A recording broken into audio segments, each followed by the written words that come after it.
looks more promising. Let's see. Good. Cool. Safe. Working. Sorry about that. Okay, but now we're good.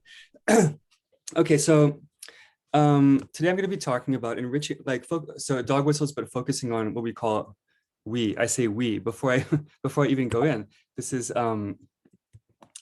joint work with Robert Henderson. We're currently writing a book on dog whistles, and we've been working on this for a while. It's a complicated subject. There's a lot of things going on, but in this particular talk, we want to focus on what we're calling enriching dog whistles, which are one part of a typology of dog whistles that we have claimed to exist. So just to clarify what we have in mind when we say dog whistles, let me give a couple of examples.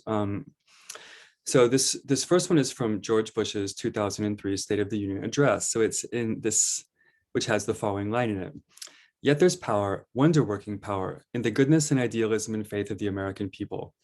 Okay, so this is it just sounds like politician speak, essentially, Americans are great, blah, blah. But if you're a person who was raised in an evangelical church or a Pentecostal church, you are very likely to be familiar with a particular hymn, which I'm not familiar with myself, but it contains the phrase wonder-working power. And when people hear this phrase, they associate they have this association with Christianity and Jesus. Okay, so when George Bush said one, they hear something like two. So instead of wonder-working power, it's understood as Christian power, and George Bush's identity as somebody who's familiar with this kind of Christianity is signaled by this utterance. Okay, but not everybody gets it. So until Robert explained this example to me, I had no idea about this myself, for example.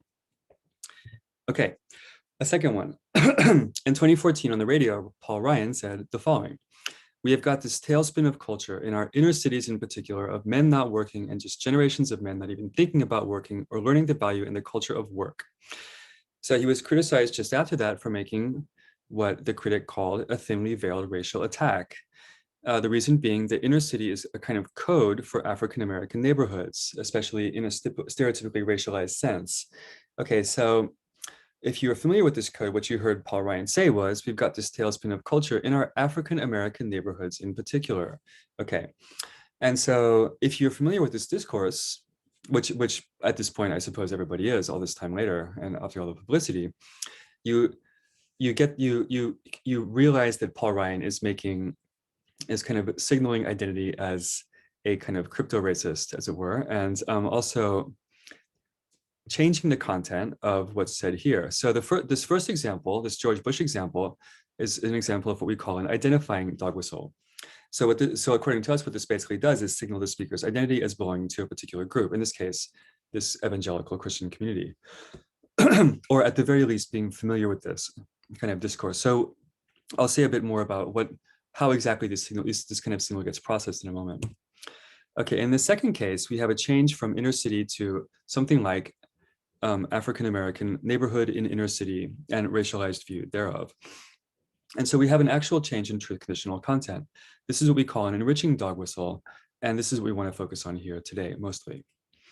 Okay, so, but basically a dog whistle in general is a piece of language that sends one message to an out group, but at the same time, sending a second message to an in group, which we call savvy listeners in this talk. And the second message is often taboo or controversial or inflammatory. It's something the speaker thinks is going to potentially get them in trouble, basically. And so there's not too much work on this in linguistics, although there's starting to be more, but there are a few proposals coming from philosophy. And we want to talk today about, I'm just going to talk briefly about two of them. Basically the ones that we're going to use for this talk to show how our proposal works. Okay, so these are the proposals of Jason Stanley and Justin Coe. So Stanley provides a semantic pragmatic proposal where dog whistles basically are Pottsian conventional implicatures. And so there's an out-issue component which is communicated to the out-group audience and to the in-group audience. And then the non-issue content is only available to the in-group. And then Coe's account is purely pragmatic. And so what it does in this account, what happens is that dog whistles involve certain kinds of default inferences. So we don't think either of these is quite correct, although sort of in a way, one of the reasons to go through them here today is because they expose certain tensions taken together in what we have, what a theory of dog whistles has to look like. And so what we're going to see is that dog whistles can't involve, strictly speaking, conventionalized truth conditional meaning in either at issue or not at issue dimensions. But they're also going to be conventionalized in a certain way, which is a kind of more abstract or almost pragmatic manner. Okay, and so so after we explore these, excuse me, we're going to propose our own account, which combines aspects of some of my previous work on probabilistic interpretation, and more directly, the work on social meaning games of Heather Burnett in some recent work, which accounts for the core properties of dog whistles and also resolves the tension about conventionalization. So the proposal is basically that there are two types of dog whistles, these identifying dog whistles and the enriching dog whistles. The identifying dog whistles we treat as covert signals of a speaker's persona, which we model in an extension of Burnett's sociolinguistic signaling games. But the main focus today is enriching dog whistles. So there, according to us, the enriched message, the message with the enriched meaning, can be recovered only by those who recognize what persona the speaker is covertly signaling. And so this requires a bit of extra work.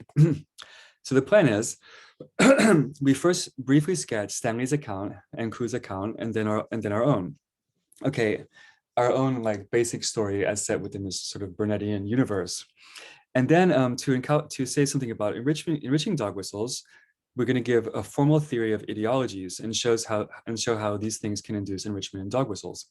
Okay, and so before everybody gets too worked up, let me just say right at this moment that this is the simplest possible theory of ideology for the purposes that we have for it. It's definitely not meant to be exhaustive. So, okay. And then at the end, I want to say a bit about how dog whistles interact with epistemic vigilance and also epistemic, what we might call hypervigilance. So self-protection in an epistemic sense, and also self-protection, overprotection in this epistemic, and also like sort of social sense. Okay, so we'll come to that at the end. Okay, so jumping right into these previous accounts. So Stanley in 2015 argued that dog whistles involve a conventional not-at-issue component along the lines of more familiar expressions analyzed in semantics and pragmatics, like slurs, like honorifics, and so on, given a Pottsian kind of account. So we picked up a widely used slur from the literature. I'm going to mention this. I don't think it's too offensive at this point in time, but if it is, I apologize in advance. So this slur is crowd, and this people have taken to have the at-issue component German and the not-at-issue component something like I hate Germans. Okay.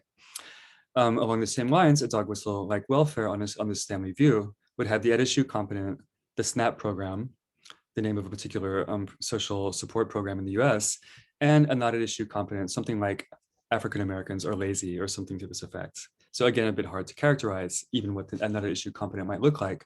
But in any case, we disagree with this characterization of dog whistles in general. Okay, so what is said by a dog whistle actually? And so the use of dog whistles is prompted by a desire to sort of hide or veil a bit of content, but still to convey it in some manner. So deniability is very, very key for this. If you can't deny your dog whistle, then it's not working. So when Paul Ryan was called on saying inner city, he was able to just step back and say, no, I didn't say anything racist. All I said was inner city. When I said inner city, I meant inner city. That's just inner city, okay? So whether or not you buy the denial can be made.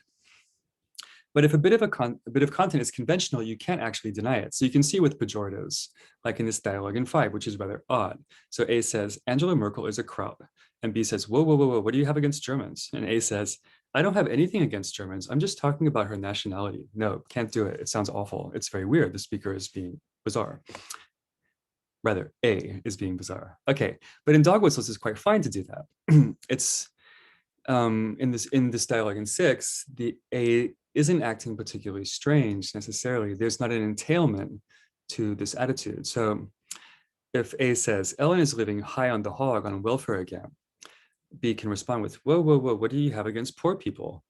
And A can respond, I don't have anything against poor people. I'm just saying Ellen's on welfare and I saw her buying steak at the store again.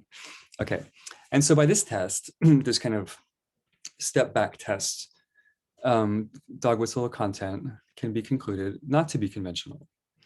Okay, so we take the lesson of these kind of examples to be that a purely conventionalized view of dog whistle content can't quite work, okay, because deniability fails. But then we turn to a purely inferentialist account, that of Ku in 2017. So he argues that dog whistles involve default inferences. So suppose that a speaker claims that X has property C, and the interpreter believes that C's are R's. Then the interpreter is going to conclude that X is R, has property R too. So this is the kind of inference, the kind of invited inference that Ko thinks dog whistles license. Okay. So for instance, if the interpreter believes that inner city neighborhoods are African-American neighborhoods, then the speaker is saying inner city neighborhoods lack a culture of work. The hearer will infer that people who live in African-American neighborhoods lack a culture of work. It can actually be a bit more complex too. The speaker can say this, the hearer may not believe this, but the hearer may know for whatever reason that the speaker believes this and then take this to be the content the speaker meant to convey. So this is actually in a way quite close to what we're going to say, but it's not quite what Ku says. Okay. But there's a more direct argument, there's a direct argument against this kind of view as it stands, which is just this, these kind of expressions aren't substitutable. So this inference follows directly from the expression's truth conditions. So any expression with the same truth conditions is a dog whistle. So inner city has the same truth conditional content as downtown neighborhood, but downtown neighborhood doesn't dog whistle, but inner city does. Similarly for welfare and paraphrases like assistance to the poor. So this suggests to us that, well, dog whistles cannot bear purely conventionalized content. There are expressions which are something like dog whistle expressions. So there's a kind of conventionalization in play. Okay, so we take the core properties that we need to account for to be at least the following. So dog whistles aren't part of conventional content, so people can step back on them. Speakers can avoid complete responsibility, at least for what they convey. Dog whistles can be identified as dog whistles, even if they don't bear conventional content in like this conventional implicature type sense. Dog whistles are semi-cooperative. They're not fully cooperative, but they're partly cooperative. Still, they're meant to be under-informative to one part of the audience and communicate a message only to the ones that we think will be sympathetic. Okay, and then finally, well-deniable dog whistles are risky. So if you get caught using a dog whistle, that should have a cost to you. Okay. So in recent work, so we turn to our account now. In recent work, Heather Burnett pioneers the use of Bayesian signaling games to model identity construction through social linguistic variation. And we think that basically dog whistles are a form of this that aren't that much more complex than the kind of identity constructions that Burnett discusses. Okay, and enriching dog whistles are a special kind of identifying dog whistle that interact with ideological background. Okay, so her social meaning games have the following architecture. This is a bit simplified for the purposes of this talk. Players have the following actions. There's a speaker, a listener, who do the following. So the speaker chooses a persona from the space of personas, possible personas. Based on that persona, the speaker chooses a message to send to the listener. And based on that message, the listener chooses a response, which for the simplest case, we can identify just with selecting the speaker's persona, trying to figure out what persona the speaker is projecting. Okay. There are utility functions for each player, which represent the payoffs for every combination of actions. So the speaker aims to maximize their utility by picking a message that sends the most information possible to the listener about the persona they want to be assigned. So it maximizes the probability essentially that they get assigned the persona they want. And the utility of the listener is maximized if they can extract the most possible information about the speaker's persona from the message. Okay. The dog whistle effect for us then is supposed to arise from speakers being unaware of the connection, or at least uncertain about how close the connection is between a bit of language and the persona or personas that are connected to it. So we want listeners here to have beliefs about the speaker's persona, and we also want them to have beliefs about how personas are connected to messages. So in other words, listeners should have priors over personas, but they also should have priors about the connection between messages and personas, the probability with which a particular message is used by somebody with a particular persona. Okay, so a listener's belief about the speaker's persona, given their message, is just done by Bayesian inference in the usual way. The probability of a persona given a message is proportional to the prior probability of that persona and the likelihood of sending the message given that persona. Okay, so this is sort of in an RSA framework, which is what we're actually using, although we don't talk about it much here. This is the naive or simplest case of listener type. Okay, so this is actually an extension, though, of Burnett, who takes social meanings to be fully lexicalized.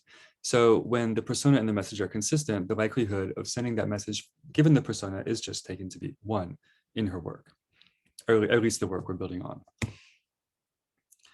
Okay, and then finally, we need a bit more for utility functions. The listener is quite straightforward because all the listener is trying to do is get as much information as she can from the message about the speaker's persona.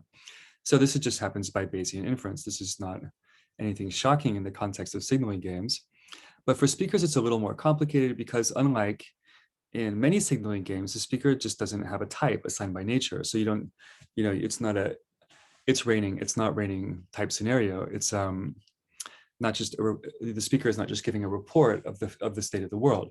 Rather, the speaker is giving, has preferences over personas and would like to project the persona that they choose given their own preferences, and also given the preferences of the listener or what they take those preferences to be, okay? So here we have to allow for speakers to construct a persona, this familiar concept from social linguistics, in concert with their listeners. So speakers want to present themselves in a particular way. Speakers will be sensitive to whether listeners will approve of that persona or not.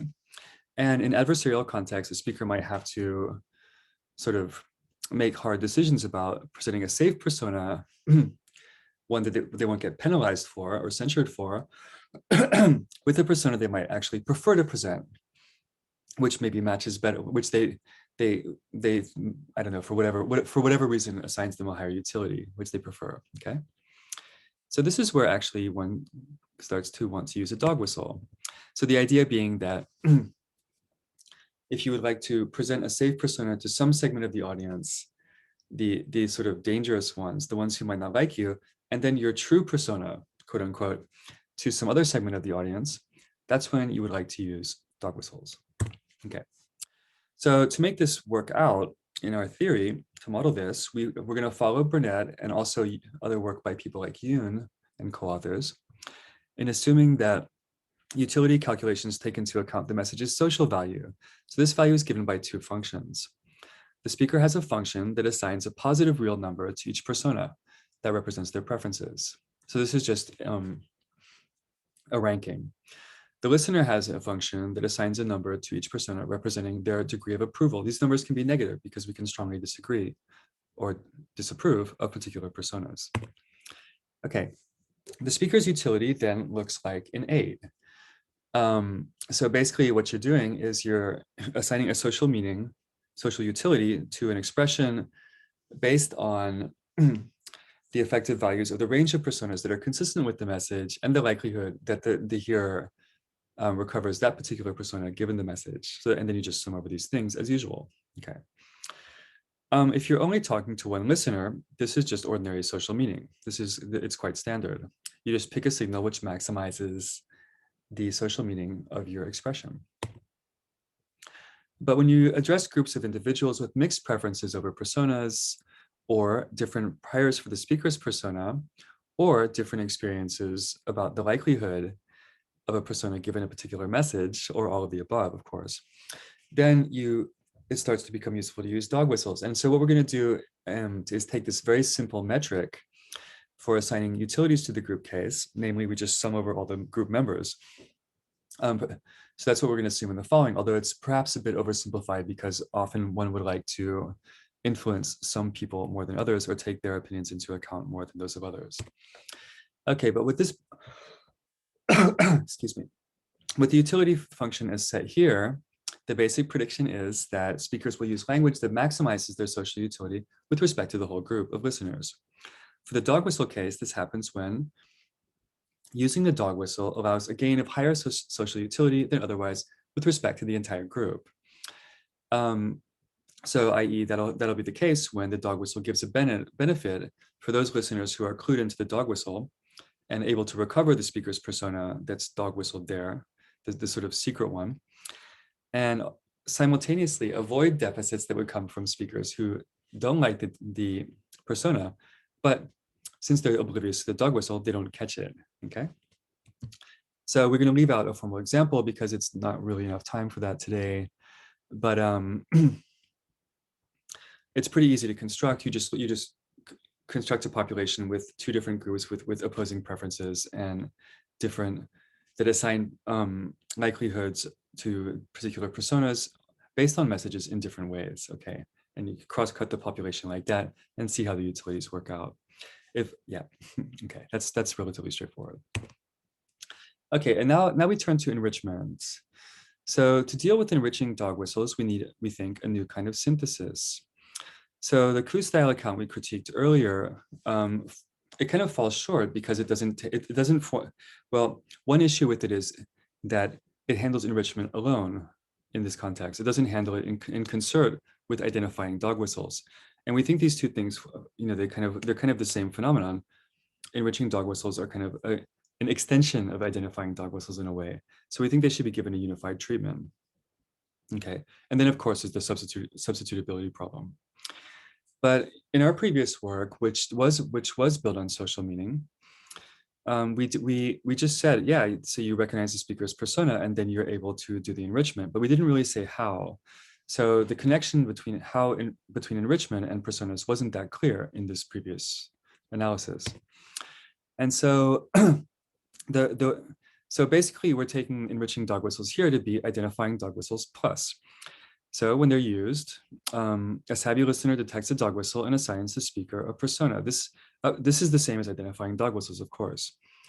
But the innovation with this part is that the personas are associated with ideologies, and these ideologies come with background assumptions. So the listener then learns what ideological grounds the speaker is speaking on. This can be conscious, sometimes it can also be unconscious. I'll say more about this in a minute. And the savvy listener can then draw inferences about the speaker's intended content. This is enrichment. So the task then for this basic picture is to work into our formal model what ideologies amount to and how they can be entangled with personas. And then to bridge the gap between speaker and hearer. Excuse me. That is to understand how recognizing ideological grounds of the speaker can cause the listener to make inferences about the speaker's communicative intent and perhaps even influence listener behavior. Okay, so here's our treatment of ideologies. It's quite basic, and I would like to hear you guys destroy it actually. So if you have comments, please do so. So what do ideologies do? And when we recognize that somebody's projecting a persona that's associated with an ideology, what happens? So at the very minimum, ideologies indicate affect, approval, disapproval of various actions, people, groups, but they also bring in more global assumptions about the world, okay? So sets of background assumptions about how things are.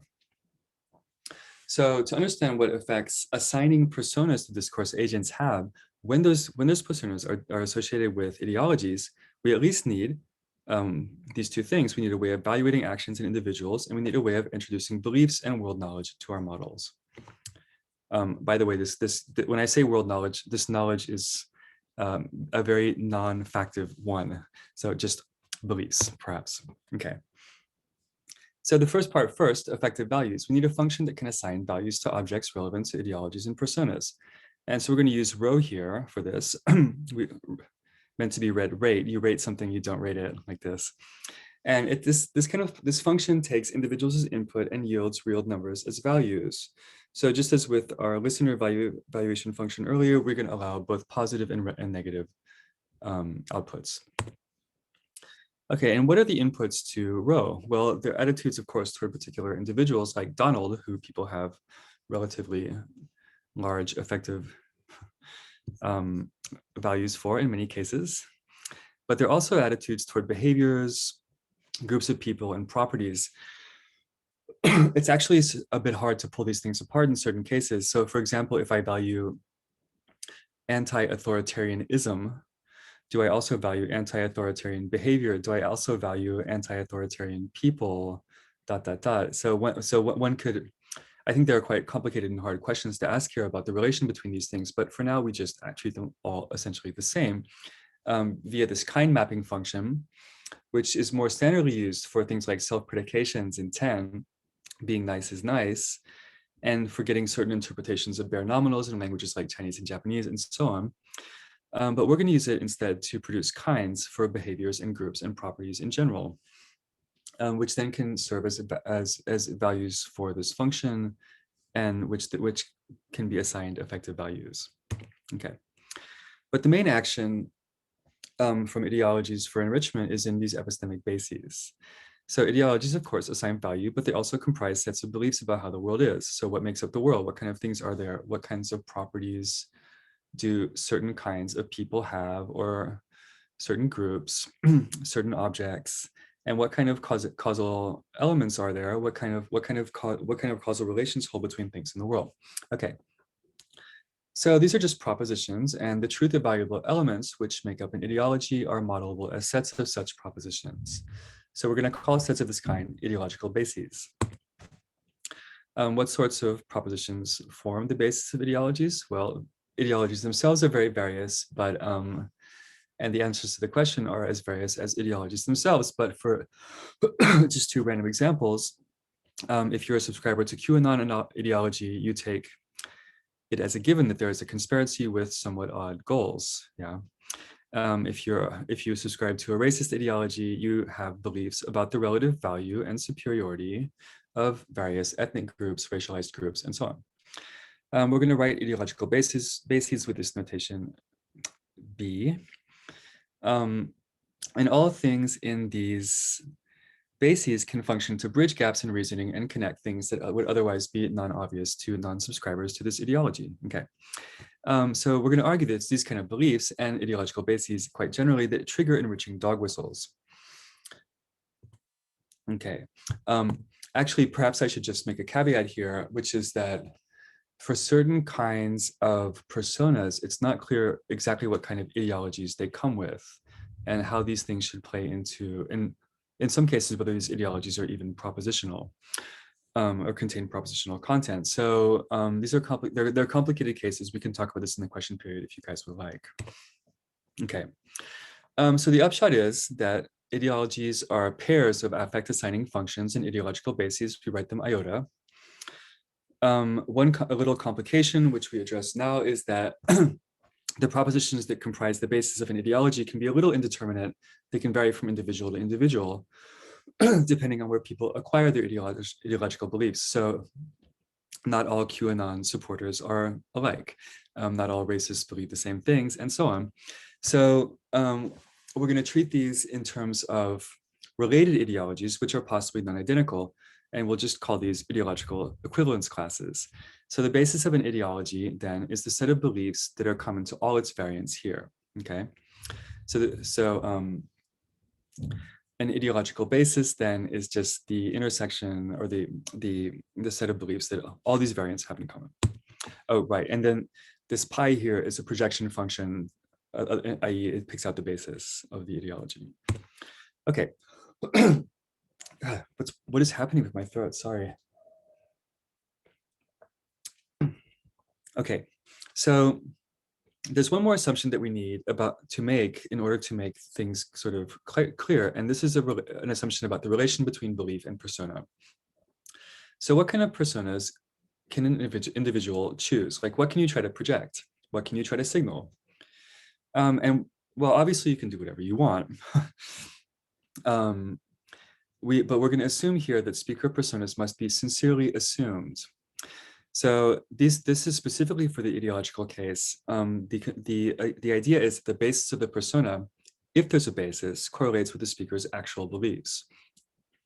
So this is an analog of Gricean quality for social meaning, and we're going to call it social sincerity. Now, obviously, this doesn't hold across the board. I mean, you can always try to signal whatever you like, and you may not succeed, but yeah. if there's a belief associated with the thing you're trying to signal, then you should believe that thing. So formally speaking, this basically just amounts to requiring the personas compatible with the speaker's utterance, i.e. those in what's called the Eckert-Montagu field of the utterance, to associate that is basically those personas which have a non-null probability of being associated with the message. These personas must associate with bases which have some relationship to the speaker's beliefs. So this principle is stated in 12, and it just says, if a speaker utters a sentence compatible with persona pi, they are required to believe a significant number of the propositions comprising the basis for pi. Here we just use the quantifier most. So 2 comments on this. I mean, it's quite weak in the sense that it just, this is a weak quantifier, most. And if we want to make it stronger, we could do various things. We could just use a different quantifier for one, or we could use a different underlying theory, which might be a bit more satisfying. For instance, we could use a contextually determined parameter for sincerity in the way that Kennedy does for vague predicates, or that I did in my previous work, this book on reliability, for sort of trustworthiness of information source, okay? Maybe a more pressing problem is that it treats all the beliefs in the basis identically, but some of these are going to be more core than others. Like you can't be a racist without, well, for example, you can't be a white supremacist without believing that white people are the best or whatever. You can't be a QAnon person if you don't think there's a conspiracy. So ultimately, these should probably, like, one way to deal with this is to weight them like people do in the literature on entrenchment and belief revision. But we're not doing that here. We're just taking it as it stands. Okay. Okay, so let's go back to enrichment now. So the argument is that enrichment is a multi-step process. And the first part is just shared with identifying dog whistles, as I said before. So, and this is the part where the listener identifies the speaker's persona on the basis of what she says, okay? But then now, once that persona is identified, the listener calls up the basis of the ideology associated with that persona. And if the basis plus utterance content allows inferences to be drawn, then you get enrichment. Okay, so here's the inner city case.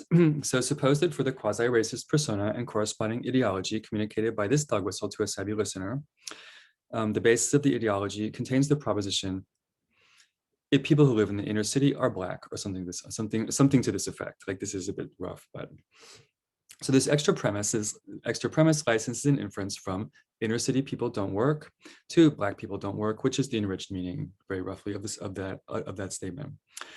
This is very much like what Code did, obviously.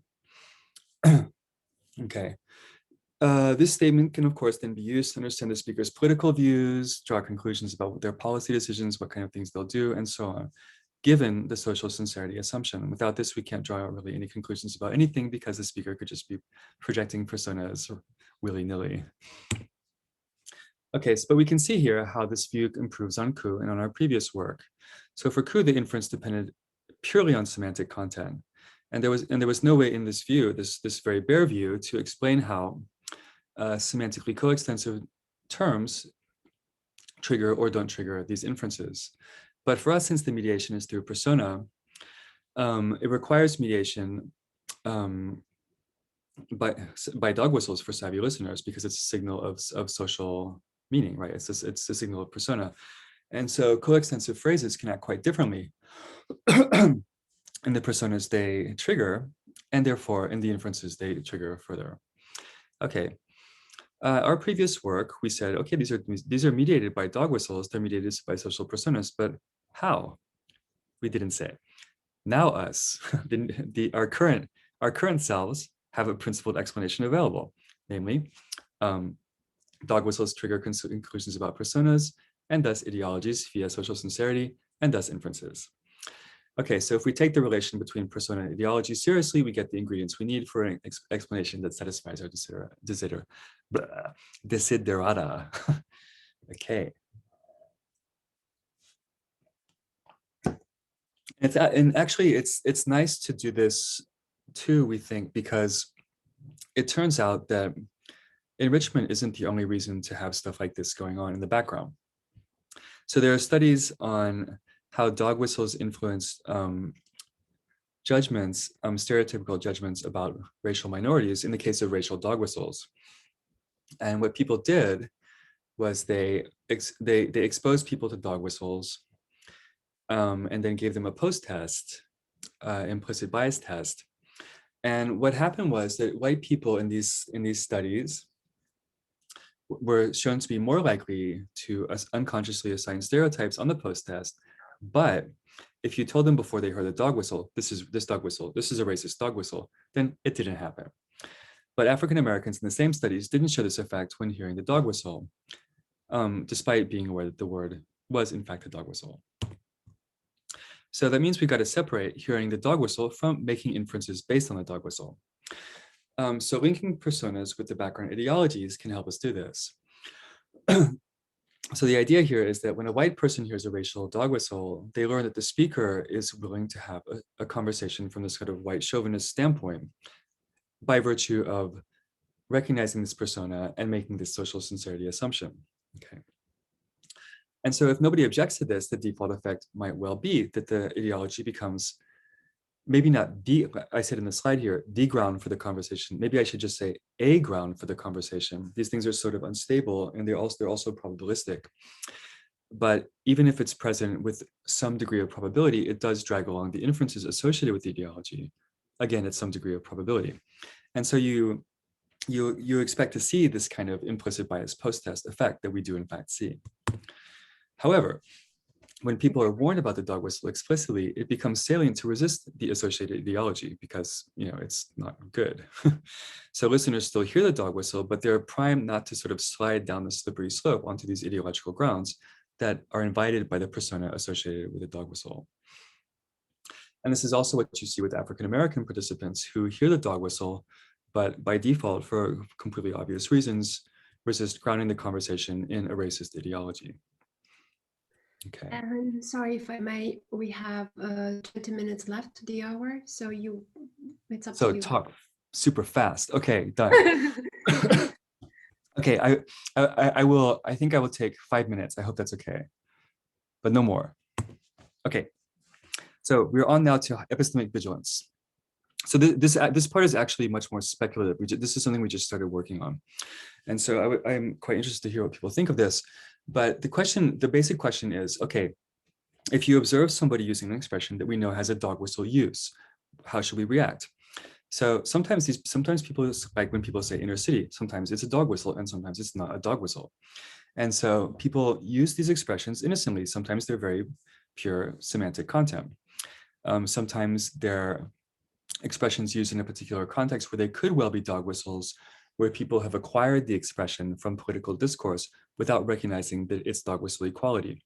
So this happens quite a lot when people, like for example, if you go on Twitter and start observing conversations about a particular issue without being super familiar with the background, you may find yourself acquiring certain terms that actually have connotations you're not aware of.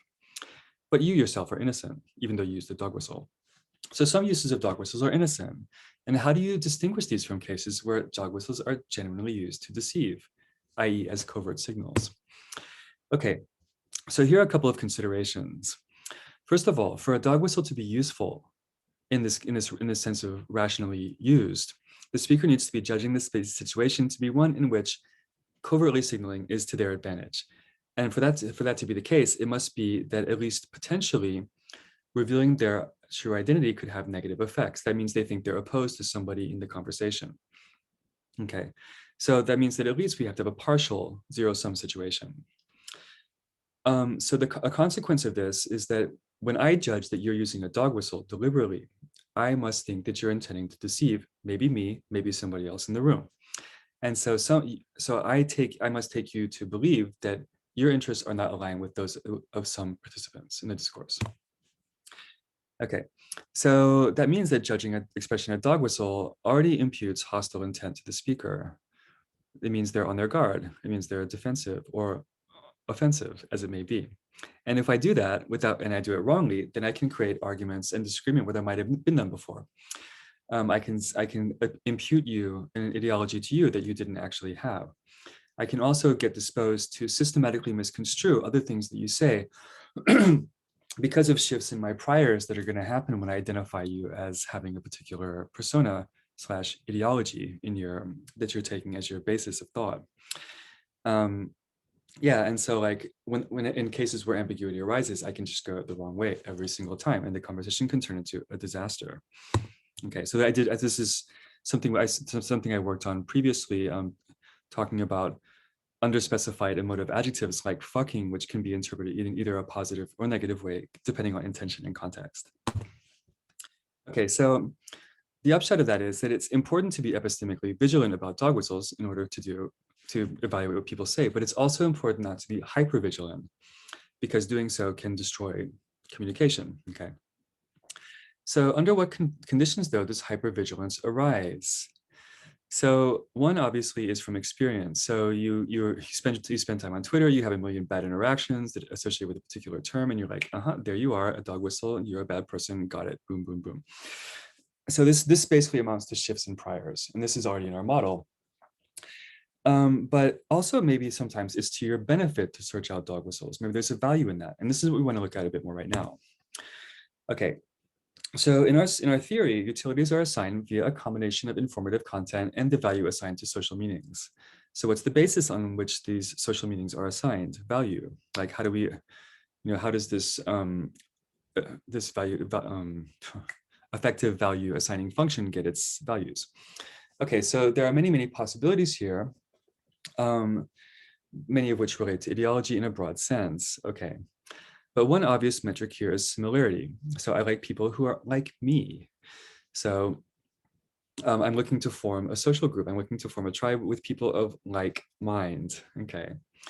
And so if that's the case, we can assign effective values on the basis just of similarity metrics between speaker and hearer personas on some dimension or multidimensional vector. So this is something that Robert and I proposed in a talk at the Amsterdam Colloquium already more than a year ago. Okay, so of course that's only one aspect of value assignment, but it's an aspect. Okay, so the idea then is that people might be sensitive to dog whistles to just the degree they have strong feelings about the ideology. If it's really high, if it's really positive, your effective value, you learn that the person is sympathetic. If it's super negative, you learn the speaker should be avoided, or even you should start a fight. Okay. And so this actually kind of fits right into what we're saying here about dog whistle value assignment. Okay, and we actually think that there's maybe a mathematical result to be found here, kind of like what you see for the cheap talk games of Feral. So in the situation of cheap talk, a signal is only credible to the degree that the interests of the sender align with those of the receiver. That's the result which Feral showed. And maybe here, listeners interpret possible dog whistles as dog whistles to the degree that doing so reflects a utility change, which, if you assume the similarity metric, reflects the extent to which personas are similar or dissimilar along some dimension. So this is ongoing work now for us. Okay, I promised 5 minutes. I think I'm there. So just very quickly summing up, we argued against a couple of existing accounts of dog whistles, mostly for contextualization of our account, which distinguish two types of dog whistle, identifying and enriching. We modeled the two types using an extension and variant of Burnett's social meaning games, and discussed some implications for unconscious bias and vigilance about dog whistles. Thank you. Wonderful. Thank you so much for such a rich and thought-provoking talk. So we have 15 minutes technically, but we can go in the break time if people are we have lots of questions. So the floor is open. You can either, ask Q or raise your hand, or I see Jason. Hi, thanks for this talk, Alan. So I'm wondering about how you'd adjust the framework. I mean, I'm gonna have to sit with it for a while, but to adjust to account for the distinction between what Jenny Saul and recent and forthcoming work calls overt and covert dog whistles. In certain cases, it's to your benefit. You want people to get that the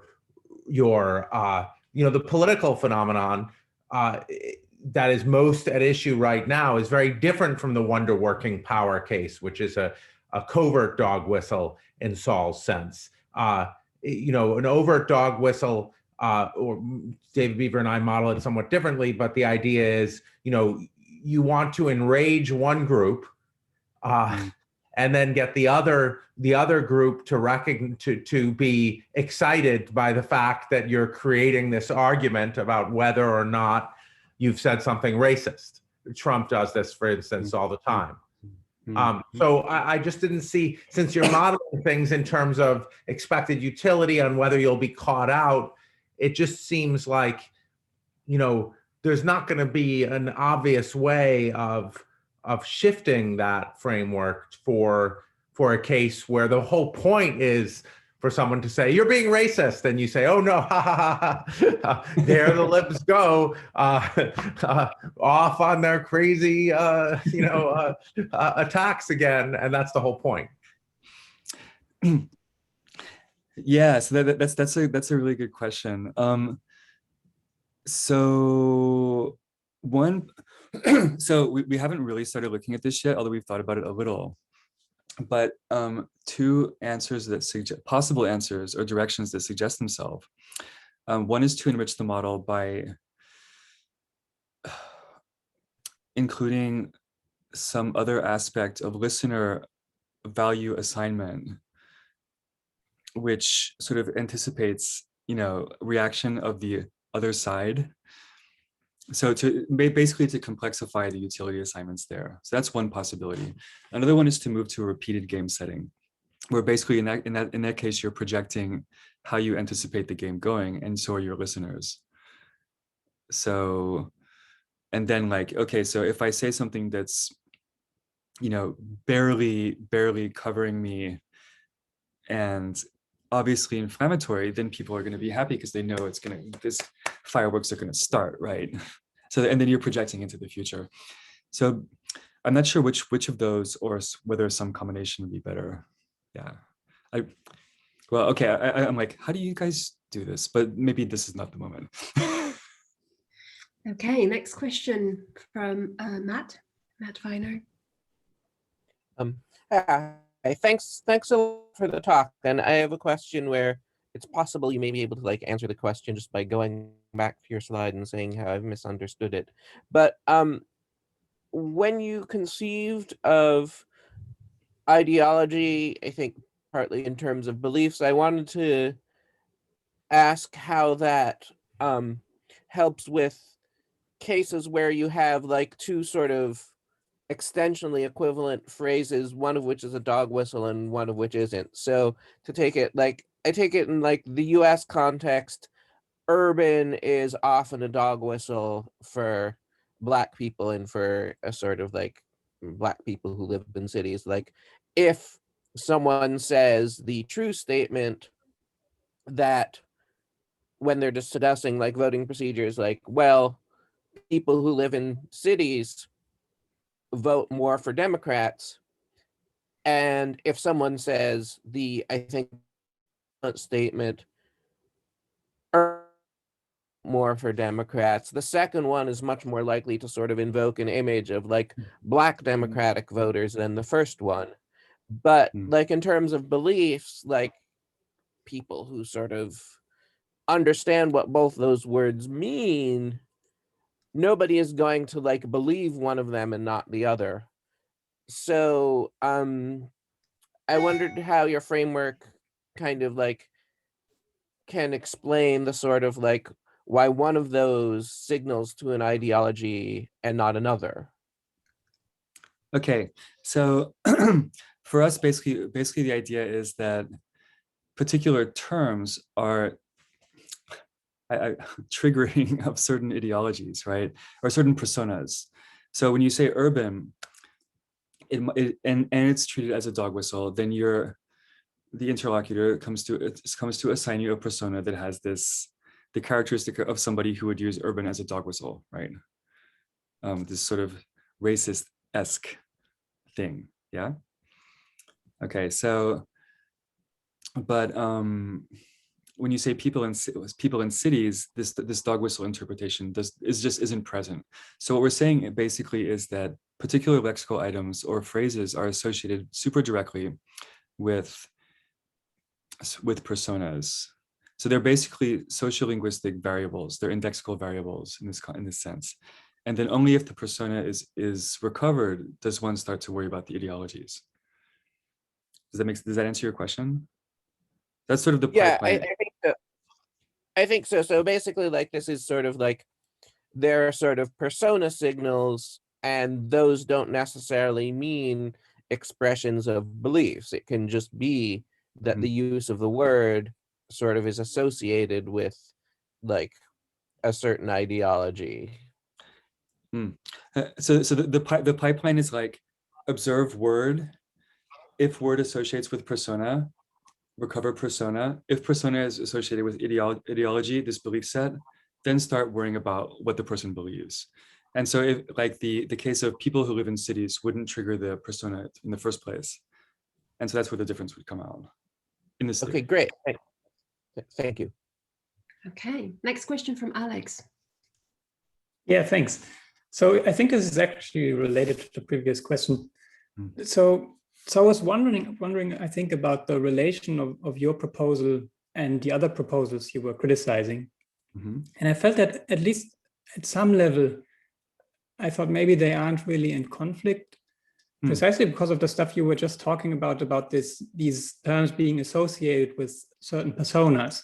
I mean, this is like association seems to me to be a very general category, and you might think that you can flesh that out in various ways. For instance, you could say, well, there are certain conventional associations between words and personas, and that would be the Stanley view. Or you could say, well, there are certain background beliefs that are associated with the use of certain words and certain personas, and that would be the Ku view. Or you might have some other, conversational implicature connection stuff. So I felt like maybe at that level, you don't really answer the kinds of questions that maybe these other people are after. Okay, interesting. The thing with these other accounts is that they don't incorporate these notion of persona at all, right? So that's the basic response. So the Stanley account just has extra content, and the co-account is also all content based, but it's just that the action is in the pragmatics, but there's no mediation by persona in either one. And I mean, that's just what we think you need. So yeah. Yeah, if I can, I mean, I totally agree with that part.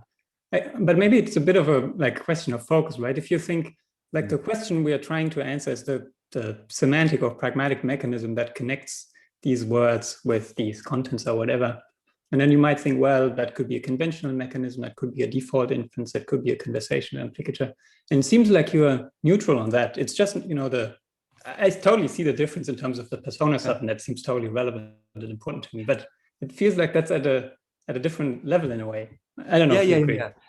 No, you're absolutely right. But there's a reason, because we actually, our first work on this topic, we have a paper which tries to classify dog whistle content into these existing categories, and it doesn't actually work. That's why so we're like, okay, so it's not any of these. So what has it got to be? And that's why we went the direction we did.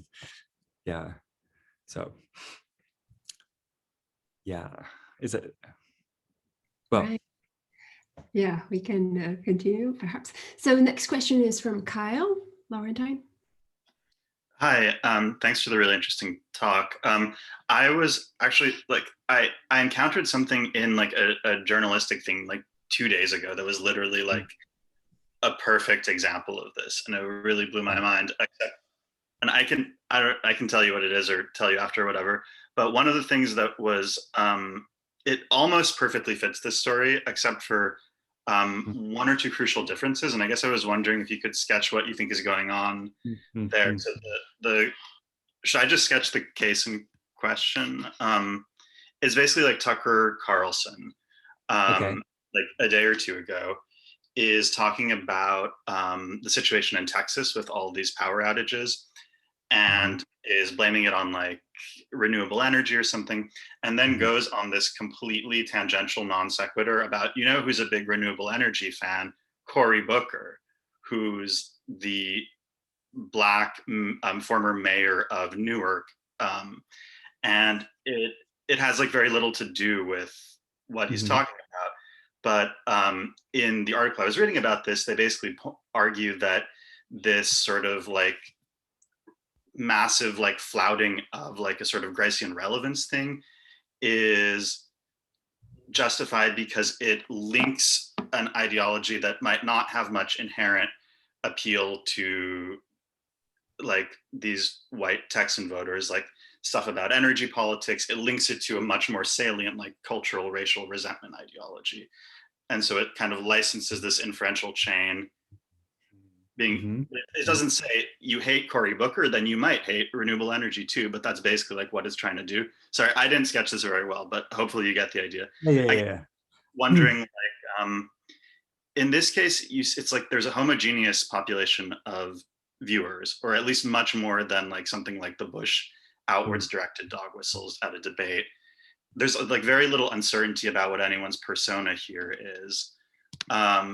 It seems like there's very little that would be lost by just being more explicit. So I guess maybe this kind of relates to Jason's question earlier, is like, is there a sense here in which the different populations are kind of like coexisting within the minds of a single viewer? Like basically like, I guess, sorry, it's really early here. I'm not making a lot of sense, but I guess what I'm wondering. Well, it's late here, so we're in the same boat. It's yeah. I guess I'm wondering if there's a way to construe the sort of different populations as being like sort of fragments of a single person's belief, and that here Tucker Carlson is basically trying to dog whistle to this racist part of people without explicitly being racist. Okay, so I have a couple of things to say here, or things that leap to mind. So the first one is, so probably this is, excuse me, it's probably not exactly a dog whistle. It's more of like an attempt to produce an effective association. So, right? So like, you're like, oh, well, maybe you don't have strong feelings about wind turbines or whatever, but maybe you do have strong feelings about Cory Booker, because I've produced him as the boogeyman for the last 5 years of your TV watching life or whatever, right? So, and then like, how do these, so in a way, the way this would fall into our model is the question of how juxtaposing thing A and thing B affect the way the effective value assigning function works for these two objects. As opposed, like I would guess that the action is more there than in the beliefs. Yeah, so that's my first guess there. And then as far as the fragmented belief thing, I mean, this is something Robert and I have talked about actually, but now I'm trying to remember in what context we talked about it, and it's not there, so later. Okay, so I guess we should move on quickly because now we entered a break. So for those who need to leave. But we have two more questions from Eric Swenson and then Jesper Olsen. So Eric. Thanks so much for the talk, Ellen. I was curious about whether you think dog whistles can have different levels of severity.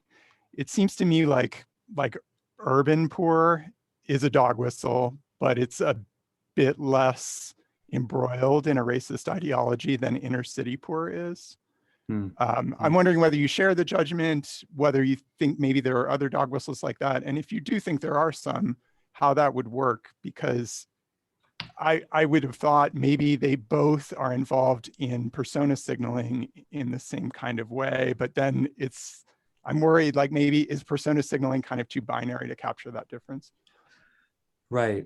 So I think it depends what you think the personas associated with these two phrases are, right?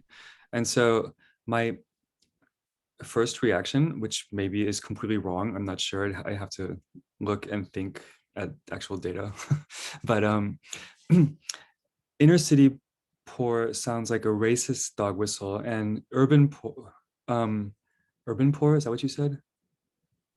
Urban poor to me, for somehow it sounds more like a classist dog whistle. And maybe it's both, maybe they're both at once, but the focus feels a little different. And so like, I mean, I think you kind of, one thing is that what happens, you get these questions about how to differentiate personas too, right? So it might be that personas are best thought of on a continuum. So you have these sets of beliefs and effective values you assign to things.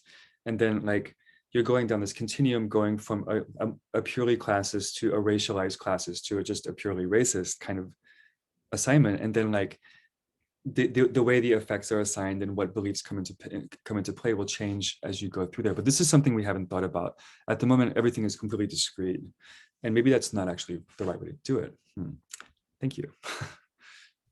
Okay, and Jesper? Hi, I'm not Jesper. We're just sharing. Alice, but thank you for the talk. I was just wondering, I kind of have two questions, but I picked one, and if we have time, I might ask the other one as well. But so it's more like a clarificatory question regarding enrichment, because I know in one or some of your papers, you reference Rekanati when you talk about enrichment. Yeah. And I kind of feel like that is not the sort of enrichment you were talking about now. So I was just wondering what exactly you mean by enrichment. If you have moved from Rekanati, what do you mean now? We have moved from Rekanati. We have abandoned Rekanati in this context. I kind of felt. Yeah. So by enrichment now we just mean this persona mediated thing, and we think this is actually, well, it's quite distinct from the kind of cases that Rekanati talks about at the very least. Which isn't to say that there might not be a connection there at some level, but the connection is definitely not a super direct one. So that's, yeah. But you had a second question? Yeah, if we have time. We are technically in the break, but it's fine. Go ahead. So I was thinking, in slur literature, there is this question about slur creation and the slur creation problem and different solutions to that. And I was wondering if you think that there might be sort of like a dog whistle creation problem. Like how does a dog whistle arise? What is the process by which it comes to be a dog whistle? Yeah, you're actually not the first to ask us this question. And at the moment, we don't have a lot of insight into it. This is the most subtle way I know how to say that. Yeah. So, I mean, so okay. So, but to be slightly more seriously, maybe it's the case that the way that slurs come into existence and the way in general these kind of expressive content bearers, if you think slurs are like that, come into existence follows a well-defined path. And so, I mean, maybe you do see these kind of things sometimes, like where you have these highly negative modifiers that take on a positive meaning for some segment of the population, and then that's lost, like, like bad in the 80s or whatever, sick, this kind of stuff. Yeah, so, and maybe it's the case that slurs have their own path and the dog whistles have a well-defined path too, but at the moment we don't really know. Yeah. Okay. Thank you. All right, I think we have covered all the questions. So let's thank again Elin for a wonderful talk and for a wonderful discussion. And thank you for the questions and thank you for the invite. This was very fun. And sorry again to have failed to double check the time. No, that's fine. It's been a little bit of a sort of mishap also. Yeah. Yeah. The time differences are always complicated on everybody's side. Yeah.